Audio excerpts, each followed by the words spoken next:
ಶಂಕರಂ ಲೋಕಶಂಕರಂ ಶಂಕರಂ ಶಂಕರಾಚಾರ್ಯಂ ಕೇಶವಂ ಬಾದರಾಯಣಂ ಸೂತ್ರಭಾಷ್ಯೌ ಕೃತೌ ವಂದೇ ಭಗವಂತೌ ಪುನಃ ಪುನಃ.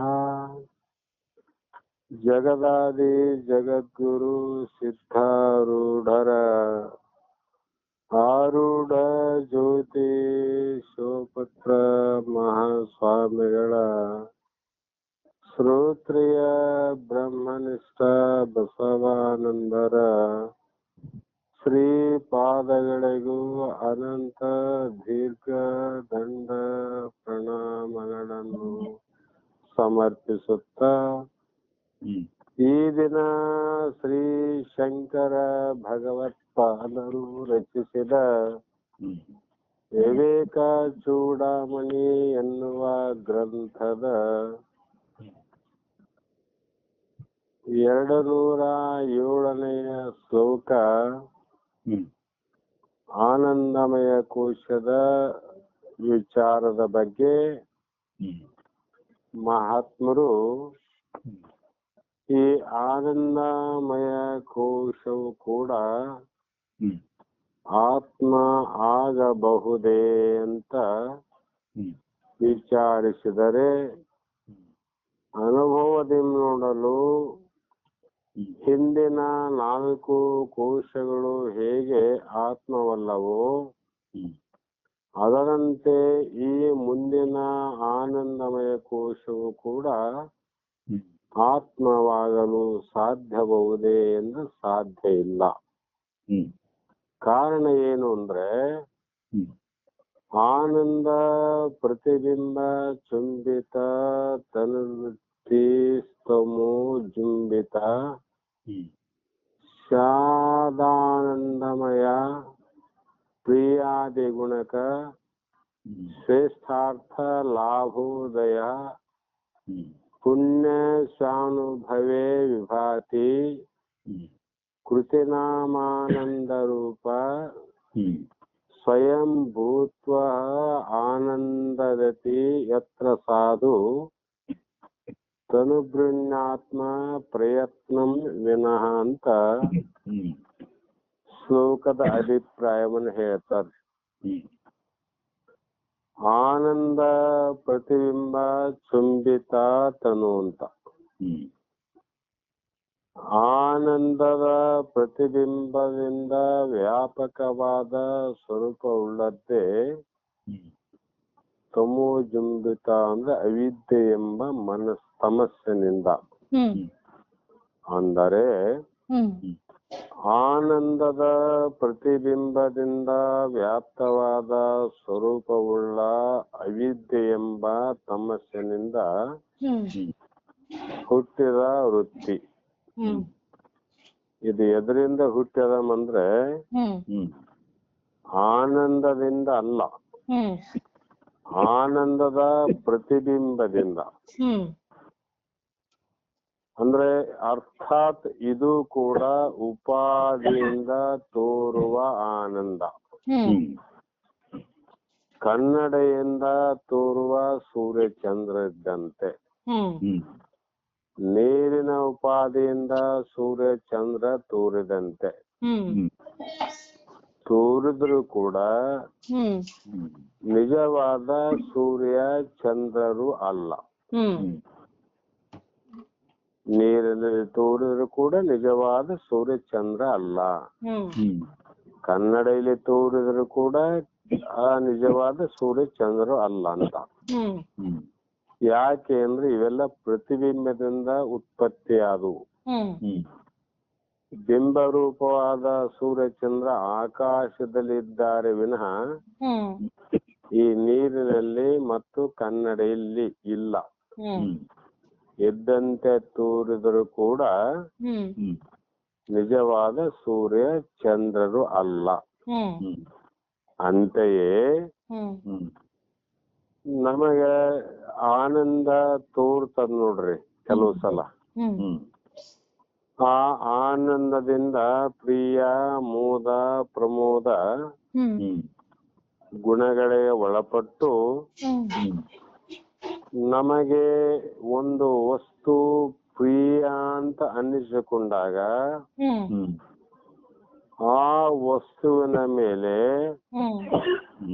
ಆನಂದದ ಅನುಭವ ಆಗುತ್ತದೆ. ಯಾವಾಗ ಅದು ನಮಗೆ ಬೇಕು ಅವಶ್ಯಕತೆ ಎಂದಾಗ ಆ ವಸ್ತು ಎಷ್ಟೇ ಬೆಲೆ ಇದ್ದರೂ ಕೂಡ ಅದನ್ನ ಪಡೆದು ಸುಖವನ್ನ ಅನುಭವಿಸಬೇಕು ಅನ್ನುವಂತ ಆನಂದ ಆ ವಸ್ತುವಿನ ಮೇಲೆ ಪ್ರತಿಬಿಂಬ ಆಗ್ತದೆ ನೋಡ್ರಿ. ಅದೇ ರೀತಿ ಕೆಲವೊಂದು ಸಲ ಆನಂದ ಕೂಡ ನಮಗಾಗ್ತದ. ಪುಣ್ಯಾತ್ಮರಿಗೆ ಯಾರು ಪುಣ್ಯವನ್ನ ಸಾಧಿಸಿದ್ದಾರೆಯೋ, ಸಾಧನೆಯ ಮಾರ್ಗದಲ್ಲಿ ಹೊರಟಿದ್ದಾರೋ ಅಂಥವರ ಪುಣ್ಯ ಕರ್ಮ ಫಲದ ಅನುಭವ ಆದಾಗ ಆ ಆನಂದವು ಕೂಡ ನಮ್ಮಲ್ಲಿ ತೋರುತ್ತದೆ. ಈ ಆನಂದಮಯ ಕೋಶದಲ್ಲಿ ಶರೀರ ಉಳ್ಳವನು ಪ್ರಯತ್ನ ಮಾಡದೆಯೇ ಸ್ವಯಂ ಆನಂದ ರೂಪನಾಗಿ ಚೆನ್ನಾಗಿ ಸಂತೋಷವನ್ನು ಪಡುತ್ತಾನೆ ಅಂತ ಹೇಳ್ತಾ ಮುಂದುವರೆದು ಈ ಒಂದು ಆನಂದಮಯ ಕೋಶದ ವಿವರಣೆಯನ್ನು ಮಾಡುವಾಗ ಇದು ಕೂಡ ಅಂತಃಕರಣದ ಒಂದು ವೃತ್ತಿ, ಬುದ್ಧಿಯ ಒಂದು ವೃತ್ತಿ, ಅಹಂಕಾರದ ಒಂದು ವೃತ್ತಿ, ಮತ್ತೆ ಅನ್ನಮಯ ಕೋಶದ ಒಂದು ವೃತ್ತಿ, ಪ್ರಾಣಮಯ ಕೋಶದ ವೃತ್ತಿ ಹೇಗೆಯೋ ಅದೇ ರೀತಿ ಆನಂದಮಯ ಕೋಶವು ಕೂಡ ಇದು ಒಂದು ವೃತ್ತಿಯಿಂದ ಕೂಡಿದೆ. ಕಾರಣ ಆಲೋಚನೆ, ಮಾನಸಿಕ ಚಟುವಟಿಕೆ ಗಾಢವಾದ ನಿದ್ರೆಯಲ್ಲಿ ಇದ್ದಾಗಲೂ ಯೋಚನಾ ತರಂಗಗಳು ಏಳುತ್ತಲೇ ಇರುತ್ತವೆ. ಸಮುದ್ರದಲ್ಲಿ ತೆರೆಗಳು ಎದ್ದಂತೆ ಈ ಕೋಶದಲ್ಲಿ ಕೂಡ ಕೆಲವು ವೃತ್ತಿಗಳು ಉತ್ಪತ್ತಿ ಆಗುತ್ತವೆ ಅಥವಾ ಹುಟ್ಟುತ್ತವೆ. ಆನಂದಮಯ ಕೋಶವು ಪ್ರಾಣ, ಮನಸ್ಸು, ಬುದ್ಧಿಗಳನ್ನ ಅತಿಕ್ರಮಿಸಿರುತ್ತದೆ. ಇದು ಪ್ರಾಣ, ಮನಸ್ಸು ಮತ್ತು ಬುದ್ಧಿಮ. ಇದನ್ನ ಅತಿಕ್ರಮಣ ಮಾಡಿ ಸಮಾಧಿ ಸ್ಥಿತಿಯಲ್ಲಿ ವಾಸ್ತವಿಕವಾಗಿ ಯಾವ ಶಾರೀರಿಕ ಕ್ರಿಯೆಗಳು ದೇಹದಲ್ಲಿ ನಡೆಯುವುದಿಲ್ಲ. ಸಮಾಧಿ ಸ್ಥಿತಿಗೆ ಹೋದಾಗಮ್ಮ ಯಾವ ಕ್ರಿಯೆಗಳು ನಡೆಯುವುದಿಲ್ಲ ಅಲ್ಲಿ. ವೈದ್ಯ ವಿಜ್ಞಾನದ ದೃಷ್ಟಿಯಿಂದ ಆಗ ವ್ಯಕ್ತಿಯು ಮೃತಪಾಯ.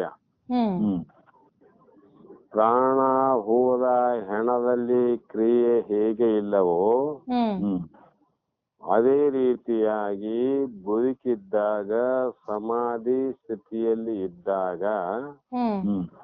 ಇಲ್ಲಿ ಕೂಡ ಯಾವ ಕ್ರಿಯೆಗಳು ಗೋಚರವಾಗುವುದಿಲ್ಲ. ಮತ್ತು ಕೆಲವು ಸ್ವಾಮಿ ಪರಮಹಂಸರು, ಶ್ರೀ ಅರಬಿಂದೋರವರು ಮತ್ತು ಕೆಲವು ಯೋಗಾನಂದರ ಮಹಾ ಸಮಾಧಿ ಆದ ನಂತರ ಅವರ ಪ್ರಾಣವು ಪುನಃ ದೇಹಕ್ಕೆ ಮರಳಿ ಬರಬಹುದು ಎಂಬ ನಂಬಿಕೆಯಿಂದ ಅವರ ಪಾರ್ಥಿವ ಶರೀರಗಳನ್ನು ಕೆಲವು ದಿನಗಳವರೆಗೆ ಜಾಗರೂಕತೆಯಿಂದ ರಕ್ಷಿಸಿ ಇಟ್ಟಿದ್ದರು ಅಂತ ಬರೀತಾರೆ. ಆದರೆ ಪ್ರಾಣ ಕೊನೆಯ ಬಾರಿಗೆ ಶರೀರ ತ್ಯಾಗ ಮಾಡಿತ್ತು. ಅದು ಮರಳಿ ಬರ್ತದ ಅಂತ ಇವ್ರಂದ್ರೆ ಪ್ರಾಣ ಏನ್ ಮಾಡಿತ್ರಿ? ಶರೀರ ತ್ಯಾಗವನ್ನು ಮಾಡಿತ್ತು. ಆದರೆ ಪ್ರಾಣ ತ್ಯಾಗ ಮಾಡಿದಾಗ ಶರೀರ ಕೆಟ್ಟು ಹೋಗುವುದು ಸಹಜ ಅಲ್ರಿ. ಒಂದು ದಿನ 2 ದಿನದಲ್ಲಿ ಕೆಟ್ಟು ವಾಸನೆ ಬರ್ತದ. ಆದ್ರೆ ಸಮಾಧಿಯಲ್ಲಿದ್ದಾಗ ಎಷ್ಟೋ ಜನ ಎಷ್ಟೋ ವರ್ಷ ಸಮಾಧಿಯಲ್ಲಿದ್ದಾಗ ಅವರ ಶರೀರವು ಕೆಡದಂತೆ ಪ್ರಕೃತಿ ಎಚ್ಚರವನ್ನ ವಹಿಸುತ್ತದೆ.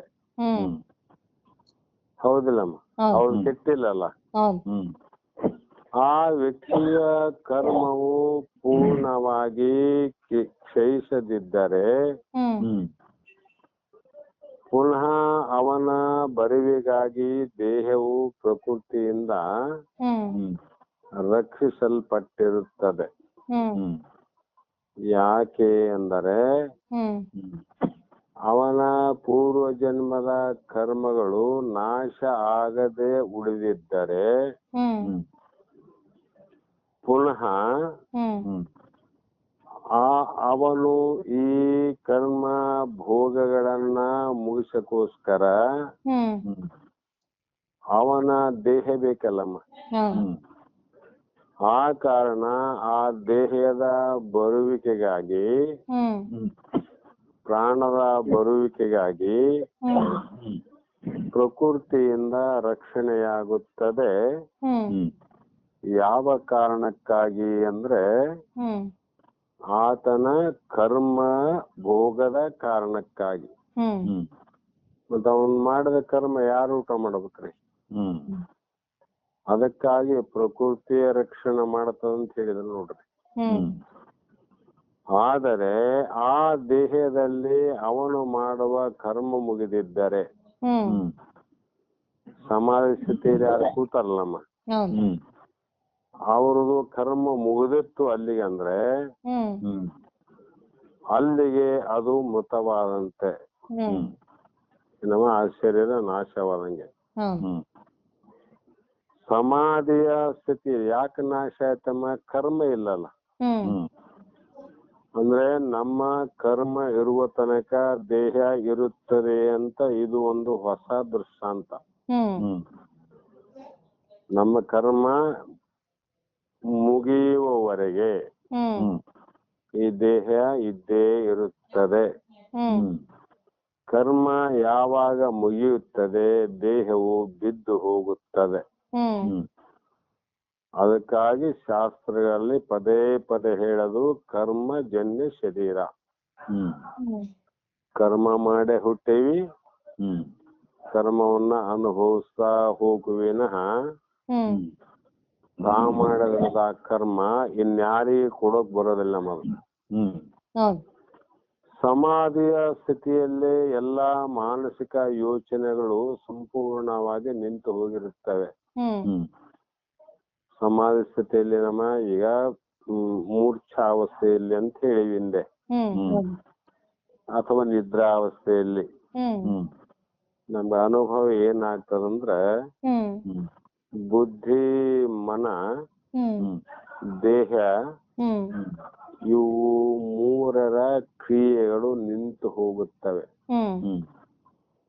ಪ್ರಾಣದ ಕ್ರಿಯೆ ನಡೆದಿದ್ದರೂ ಕೂಡ ಮನಸ್ಸಿನ ಕ್ರಿಯೆ, ಬುದ್ಧಿಯ ಕ್ರಿಯೆ ಇಲ್ಲದಂತೆ ಪ್ರಾಣದ ಕ್ರಿಯೆ ಕೂಡ ನಮಗೆ ಗೊತ್ತಾಗೋದಿಲ್ಲ. ನಿದ್ದೆಯಲ್ಲಿ ನಾ ಎಷ್ಟು ಸಲ ಉಸಿರಾಡ್ತೀನಿ ಅಂತ ಗೊತ್ತಾಗ್ತಾನಮ್ಮ? ಅದು ಕ್ರಿಯೆ ಮಾಡ್ತಾ ಇದೆ, ಆದ್ರೂ ಕೂಡ ನಮ್ಮ ಗಮನಕ್ಕೆ ನಿಂತು ಹೋದಂತೆ. ನಮ್ಮ ಗಮನಕ್ಕಿಲ್ಲ ಅಂದ್ರೆ ನಿಂತು ಹೋದಂಗ ಅಂತ ಅರ್ಥ. ಆದರೆ ಗಾಢ ನಿದ್ರೆಯಲ್ಲಿ ಯಾಂತ್ರಿಕವಾಗಿ ಎಷ್ಟೋ ಪ್ರಾಣ ಕ್ರಿಯೆಗಳು ನಡೆಯುತ್ತಲೇ ಇರುತ್ತವೆ. ಎಷ್ಟೋ ಸಾವಿರಗಟ್ಟಲೆ ಶ್ವಾಸ ಉಚ್ಛ್ವಾಸ ಅನ್ನುವಂತ ಪ್ರಾಣದ ಕ್ರಿಯೆ ನಡೆದೇ ಇದೆ. ಆದರೆ ನಮ್ಮ ಗಮನಕ್ಕೆ ಅವು ಬರುವುದಿಲ್ಲ. ಆದ್ದರಿಂದಲೇ ಗಾಢ ನಿದ್ರೆಯು ಸಮಾಧಿ ಏನು ಅಂತಂದ್ರೆ ಅದು ಕೂಡ ಸಮಾಧಿ ಸ್ಥಿತಿ ಅಲ್ಲ. ಯಾಕಂದ್ರೆ ಎಲ್ಲಾ ಕ್ರಿಯೆಗಳಿಲ್ಲ ನಮ್ಮಲ್ಲಿ. ಯಾವ ಕ್ರಿಯೆಗಳು ನಿಂತು ಹೋಗುತ್ತವೆ ಅಕ್ರಿಯನಾದವನೇ ಆತ್ಮ ಅಂತ ಹೇಳಿದ್ರು. ನಿದ್ರಾವಸ್ಥೆಯಲ್ಲಿ ಎಲ್ಲಾ ಕ್ರಿಯೆಗಳಿಲ್ಲ ನಮ್ಮ. ಮತ್ತೆ ನಿದ್ದೆ ಮಾಡಿದ್ರೆ ಸಮಾಧಿ ಸ್ಥಿತಿ ಅಂತ ಹೇಳ್ಬೇಕನ್ನು ಹೇಳಲಿಕ್ಕೆ ಬರೋದಿಲ್ಲ. ಏಕೆಂದರೆ ಈ ವೃತ್ತಿಗಳು ಆನಂದ ಸ್ವರೂಪವಾದವು. ಸಮಾಧಿ ಸ್ಥಿತಿ ಗಾಢ ನಿದ್ರೆ ಇವು ಆನಂದ ಸ್ವರೂಪನೇ. ಯಾಕ ದುಃಖ ಇಲ್ಲ ಅಂತ ಅಲ್ಲಿ. ಮನುಷ್ಯನ ಮನಸ್ಸಿನಲ್ಲಿ ಗೊಂದಲಗಳು ಭೇದಗಳು ಎಷ್ಟು ಕಡಿಮೆ ಆಗಿರುವವೋ ಅಷ್ಟು ಅವನ ಹೃದಯದಲ್ಲಿ ಆನಂದವು ಹೆಚ್ಚಾಗಿರುವುದು. ಹೌದಲ್ಲ? ಮನಸ್ಸಿನಲ್ಲಿ ಬೇಕು ಸಾಕು ಅನ್ನುವುದು ಎಷ್ಟು ಕಡಿಮೆ ಕಡಿಮೆ ಕಡಿಮೆ ಆಗ್ತಾವ ಅಷ್ಟರ ಮಟ್ಟಿಗೆ ಆನಂದ ಹೆಚ್ಚಾಗ್ತಾ ಹೋಗ್ತಾವ. ಮನಸ್ಸಿನ ಹೊಯ್ದಾಟ ಹೃದಯದ ಆನಂದ ಇದು ಯಾವಾಗಲೂ ಸಾಮಾನ್ಯವಾಗಿ ಕೊನೆಯಿಲ್ಲದ ಮಾನಸಿಕ ಒತ್ತಡ ಮತ್ತು ಆ ಒತ್ತಡದ ಬಿಗುವಿನಿಂದ ನಮ್ಮ ನಿತ್ಯ ಜೀವನವು ತುಂಬಿರುತ್ತದೆ. ಸಾಮಾನ್ಯವಾಗಿ ಮಾನಸಿಕ ಒತ್ತಡ ಇವು ಎಂದೂ ಕಡಿಮೆ ಆಗಿಲ್ಲ ನೋಡ್ರಿ. ಇವಕ್ಕ ಕೊನೆ ಎಂದಾದ ಕೊನೆ ಎಂಬುದೇ ಇಲ್ಲ. ಕಾರಣ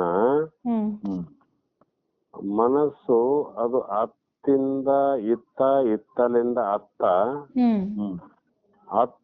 ಇತ್ತ ಅಲ್ಲದೆ ಮತ್ತೆ ಎತ್ತೆತ್ತಲು ಈ ಮನಸ್ಸು ಹೊಯ್ದಾಟ ಮಾಡ್ತಿರ್ತಾವ. ಕಾರಣ ಇದು ನಿತ್ಯ ಜೀವನವು ನಮಗೆ ನಿತ್ಯವಾಗಿ ತೋರ್ತಕ್ಕಂಥ ಒಂದು ಜೀವನವನ್ನ ಶೈಲಿ ಅಂತ. ಇಂಥ ಮಾನಸಿಕ ಕ್ಷೋಭೆ ಒತ್ತಡ ಸ್ವಲ್ಪ ಕಡಿಮೆಯಾಗಿದ್ದಾಗ ಅದು ಕೆಲವು ಕಿಂಚಿತ್ ಅಂದ್ರೆ ಸ್ವಲ್ಪ ಸಮಯದಲ್ಲಿ ಸುಖದ ಗಳಿಗೆ ಅಂತ ಅನಿಸ್ತದ. ಏನ್ರಿ ಇವತ್ತು ಮನಸ್ಸು ಬಹಳ ಆನಂದವಾಗಿದೆ ಅಂತ. ಮತ್ತು ಅತ್ಯಂತ ಸುಖದಾಯಕವಾದ ಸ್ಥಿತಿ ಎಂದರೆ ಮನಸ್ಸಿನ ಒತ್ತಡ ನಮಗೆ ಗಮನಕ್ಕೆ ಬಾರದಷ್ಟು ಕಡಿಮೆ ಇರುವ ಸ್ಥಿತಿ. ಮನಸ್ಸಿನ ಎಷ್ಟು ಒತ್ತಡಗಳು ನಮ್ಮ ಗಮನಕ್ಕೆ ಬರಲಾರದಷ್ಟು ಕಡಿಮೆ ಆಗುತ್ತೆ ನೋಡ್ರಿ. ಆದ್ರೆ ನಮಗೆ ಮನಸ್ಸಿನ ಒತ್ತಡ ಎಷ್ಟಿದೆ ಅಂದ್ರೆ ಕ್ಷಣ ಕ್ಷಣದಲ್ಲೂ ಒತ್ತಡ ಹೆಚ್ಚಾಗ್ತಾ ಹೋಗ್ತದೆ. ಈ ರೀತಿ ಆಗುವ ಮಂದಗತಿಯ ಆಲೋಚನೆಯ ತರಂಗಗಳನ್ನೇ ಆನಂದ ವೃತ್ತಿ ಅಂತ ಕರೀತಾರೆ. ಈ ಆನಂದ ಎದರಿಂದ ತೂರಿದೆ ಅಂದ್ರೆ ನಮ್ಮ ಮನಸ್ಸಿನಲ್ಲಿ ಹುಟ್ಟಿದ ಕಿರು ತೆರೆಗಳನ್ನ ಮಹಾ ಆನಂದ ಸ್ವರೂಪದ ಹ್ಮ್ ತನ್ನ ಪ್ರತಿಬಿಂಬದ ಮೂಲಕ ಬಿಂಬಿಸುತ್ತಾನೆ. ಹ್ಮ್ ಸೂರ್ಯ ತನ್ನಿಂದ ತೋರಿದಂತ ಕನ್ನಡಿಯ ಒಂದು ಪ್ರತಿಬಿಂಬಕ್ಕೂ ಹ್ಮ್ ನೀರಿನಲ್ಲಿ ತೋರಿದ ಪ್ರತಿಬಿಂಬಕ್ಕೂ ಹ್ಮ್ ಅವು ಯಾರ ಬೆಳಕಿನಿಂದ ಕಾಣುತ್ತೇವೆ ಎಂದರೆ ಹ್ಮ್ ಸೂರ್ಯನ ಬೆಳಕಿನಿಂದಲೇ ಕಾಣುತ್ತೇವೆ. ಹ್ಮ್ ಹೌದಿಲ್ಲಮ್ಮ? ಹೌದು. ಅದರಂತೆ ನಮ್ಮಲ್ಲಿ ಅಲ್ಪವಾಗಿ ತೋರುವಂತ ಸುಖಕ್ಕೆ ಆ ಪರಮಾನಂದ ಏನು ನಮಗ ಸ್ವರೂಪ ಅದಲ್ರಿ, ಅದರ ಬೆಳಕು ಇದರ ಮೇಲೆ ಬಿದ್ದಾಗ ನೀರಿನಲ್ಲಿ ಸೂರ್ಯಾನ, ಕನ್ನಡಲ್ಲಿ ಸೂರ್ಯಾನಂದಂತೆ ನಮ್ಮಲ್ಲಿ ಕೂಡ ಆನಂದ ಇದೆ ಅಂತ ನಾವು ಕರಿತೀವಿ. ಈ ರೀತಿ ಕರೆಸಿಕೊಳ್ಳುವುದೇ ಆನಂದಮಯ ಕೋಶದ ಲಕ್ಷಣ. ಅದಕ್ಕಾಗಿ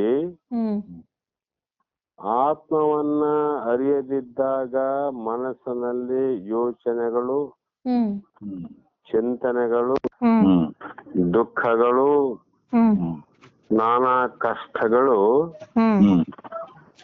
ಬಹಳ ನಿಧಾನವಾಗಿ ಉತ್ಪನ್ನ ಆಗ್ತಾವ್ರಿ. ಯಾವಾಗ ಆತ್ಮನನ್ನ ಅರಿಯದಿದ್ದಾಗ. ಇವು ತೆರೆಗಳು ಅಂತ. ಈ ಕಿರುತೆರೆಗಳು ಚೈತನ್ಯ ರೂಪದ ಆತ್ಮನಿಂದ ಚುಂಬಿಸಲ್ಪಟ್ಟಾಗ, ಆತ್ಮನನ್ನ ಮುಟ್ಟಿದಾಗ, ಅಂದರೆ ಆತ್ಮನಿಂದ ಬೆಳಗಲ್ಪಟ್ಟು ಆತ್ಮನ ಆನಂದ ಸ್ವರೂಪನಾದ ಆತ್ಮನ ಪ್ರತಿಬಿಂಬವು ಅದರಲ್ಲಿ ಬಿದ್ದಾಗ ಅದೇ ನಮಗೆ ಆನಂದಮಯ ಕೋಶ ಎನ್ನಿಸಿಕೊಳ್ಳುತ್ತದೆ. ನಾವು ಎಚ್ಚರ ಅವಸ್ಥೆಯಲ್ಲಿದ್ದಾಗಲೂ ಕೂಡ ಕೆಲವು ವೇಳೆ, ಕೆಲವು ಸಮಯದಲ್ಲಿ ಈ ಆನಂದಮಯ ಕೋಶವು ಅನುಭವವನ್ನು ಪಡೆಯುತ್ತೇವೆ. ನಾವು ಇಷ್ಟಪಡುವ ವಸ್ತುವಿನೊಡನೆ ಬೆಳೆಸಿಕೊಂಡಿರುವ ಸಂಬಂಧವನ್ನ ಅನುಸರಿಸಿ ನಮಗೆ ಬೇರೆ ಬೇರೆ ಮಟ್ಟದ ಸುಖ ಅನುಭವ ಉಂಟಾಗುತ್ತದೆ. ನಾನಾ ಪ್ರಕಾರ ಆನಂದ ಆಗ್ತದ. ನಮ್ಮ ನೋಟದಿಂದ ಕೆಲವು ಸಲ ಆನಂದ ಆಗ್ತದ, ಸ್ಪರ್ಶದಿಂದ ಆನಂದ ಆಗ್ತದ.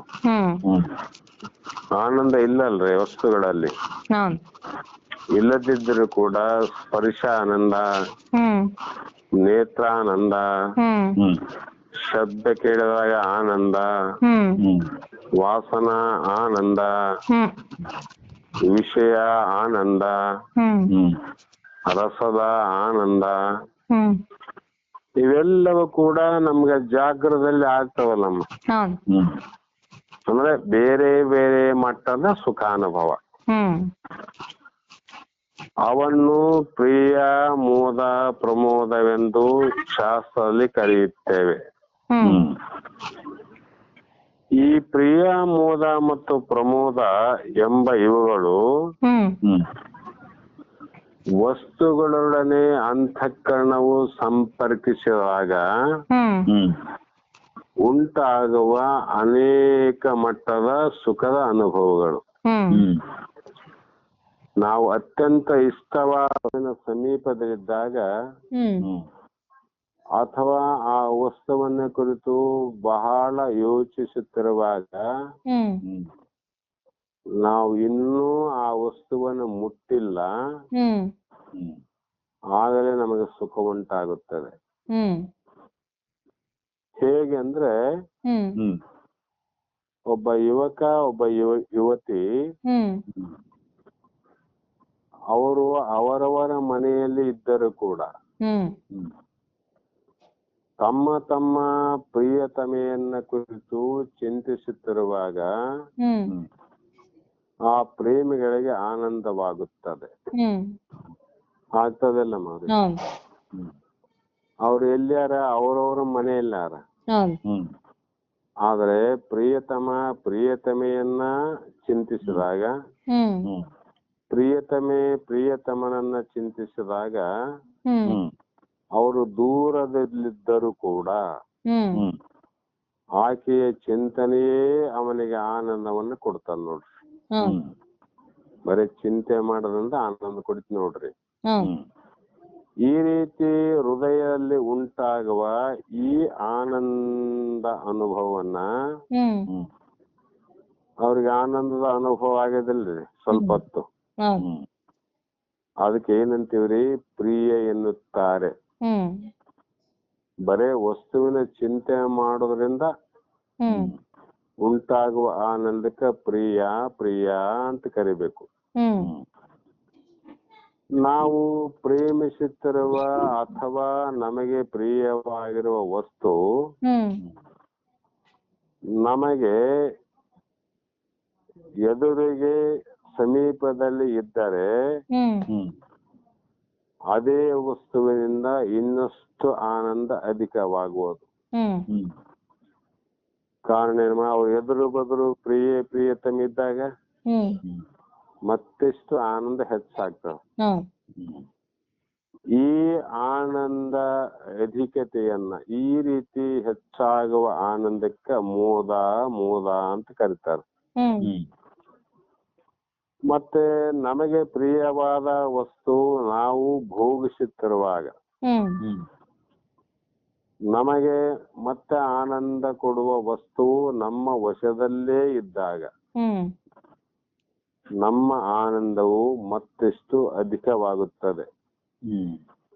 ಬಹಳ ಹೆಚ್ಚಾಗ್ತದಿಲ್ಲ ಅವಾಗ. ಏನಪ್ಪಾ ಎಷ್ಟು ಖುಷಿಯಲ್ಲಿದ್ದೆ, ಏನ್ ಕಂಡಿದ್ದೆ ಅಂತದಂತೀವಲ್ರಿ ನಾವು. ದುಃಖದಾಗಿದ್ದವನಿಗೆ ಖುಷಿ ಆಗಿದೆ, ಯಾಕಂದ್ರೆ ಆ ಒಂದು ವಸ್ತುವಿನಿಂದ ಪ್ರಿಯ ಮೋದದಿಂದ ಹೆಚ್ಚಾಗಿರ್ತದೆ.